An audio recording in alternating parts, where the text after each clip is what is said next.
Congressman Raul Manuel, you are a rock star. Okay, galing siya sa Kabataan Party List. At pinahiya niya si Vice President Sara Duterte. I don't think na makaka-recover pa sa kanyang career si Sara Duterte. Na-expose, masyado siya na-expose dito eh. At kailangan maghanap na ang unit teams na kanilang na kanilang panlaban. Malabo ng makarecover dito si Sara Duterte. Talagang nakakahiya eh. Pusoy na pusoy siya from the ngayon dito talaga mababansagan na bobotante ang mga Pilipino pagka ibinoto pa si Sara Duterte. Ay talagang wasak na wasak talaga ang pangalan. At baka kasuhan pa. Ngayon pag hindi naman kinasuhan daw ay parang unfair doon sa iba mga mga kawawang Pilipino na madali makakasuhan. So yun ang talagang siya straight to the point. Tumatagos yung mga sinasabi niya. Kaya pala itong video na congressman na si Raul Manuel ay trending, ay napakagaling pala magsalita nito. At saka cum laude daw to. Ang galing niya magsalita. Para siyang parang si Isko Moreno rin eh. Alam mo kasi ang mga Pilipino ay sabik sa sa hero. Okay? sa nangyayari sa sitwasyon ng mga Pilipino dahil ang pakiramdam nila ay aping-api. Kailangan daw nila ng ma-rescue, parang ganoon. Oo, dahil talagang gara pala na. Okay? At yung talaga mapya ang mga Pilipino, yun ang pakiramdam nila. So napakahirap ang buhay ng mga Pilipino, ibinaon sa utang. Anyway, let's go to Sara Duterte. Ay kung papanoorin niyo yung video yun from the beginning hanggang sa katapusan ay talagang spontaneous ang itong si Congressman Raul Manuel. Pusoy ng pusoy ang kalaban at saka hinihiya at saka ang niya passive attack ang mga banat niya. At kung sino man nagrepresent si Sara Duterte ay napakabulok naman na depensa. Pero wala ka talaga eh dahil pangitang-pangit sobrang galing nitong si Congressman Manuel na to eh. So anyway, I was surprised dahil alam naman natin na ang Kongreso ay talagang bata-bata yan eh dahil sa kanilang pork barrel, di ba? Kampihan yan eh. Yun kagandahan pala dito sa mga party list na to, hindi pala sila for sale. Yun. So gutom nga lang pero hindi sila for sale. So itong mga tao ang kailangan natin dahil kasi ang politika ngayon negosyo na eh. Hindi niyo ba napapansin? Walang umuupo sa mga magnanakaw dahil nga negosyo nga eh.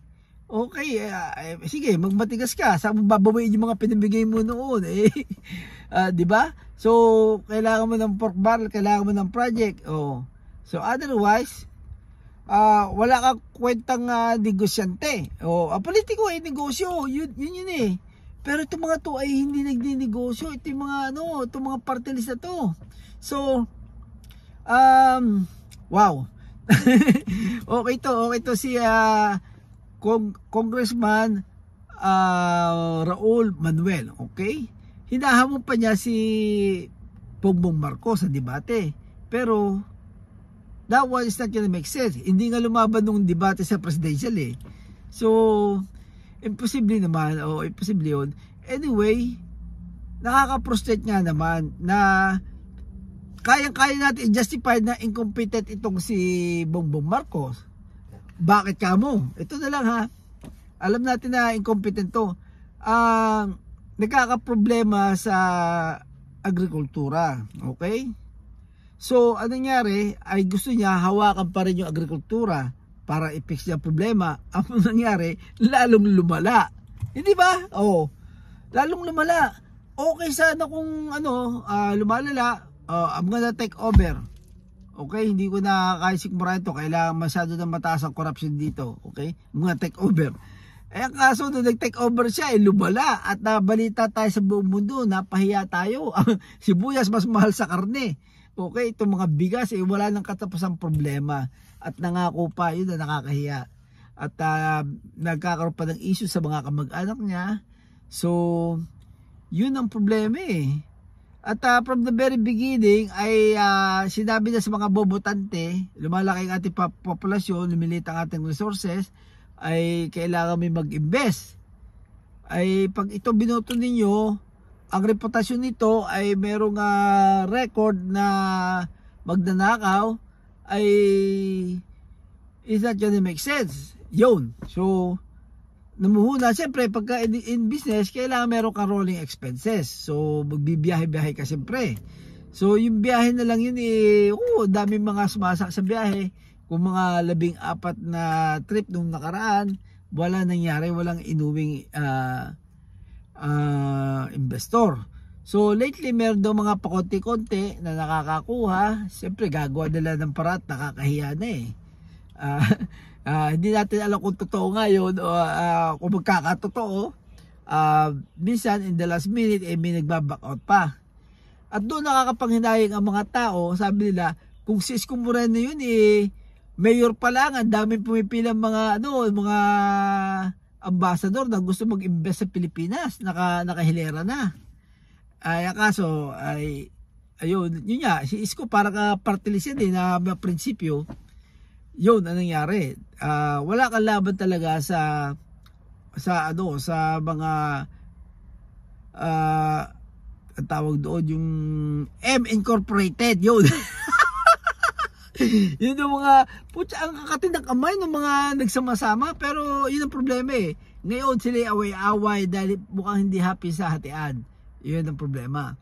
So ang masama lang dito, ayan, meron tayo ngayong congressman na magaling, ay mukhang pinagpapatay ng microphone. Pagka yung kanilang poon ay yung pag ine-expose mo, pagka yung gusto mo tumbukin ang problema ay talaga at if you're gonna sing a song at sasabihin mo yung katotohanan, siyempre ang congress diyan ay talagang nadyan ang mga diyan nagsisimula talaga ang nakawad. Yun ang sabi ng mga nakakarami, ng impression ng mga nakakarami. Dahil diyan pala ang kasi distribution of power pera yun ang pera-pera diyan So napakahirap kalaban yung pera.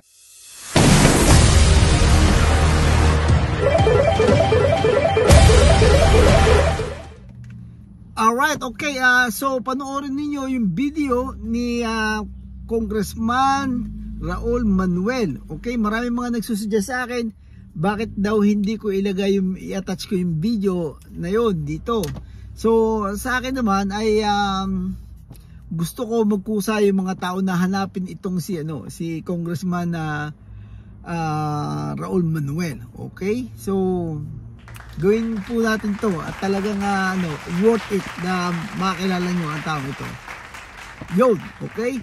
So anyway, meron tayong follow-up video. So salamat po sa mga nag-subscribe at sa mga mag-subscribe pa. Mabilis magsalita si Piloso Pagmamay para madami tayong makover. Alright, for now, peace out.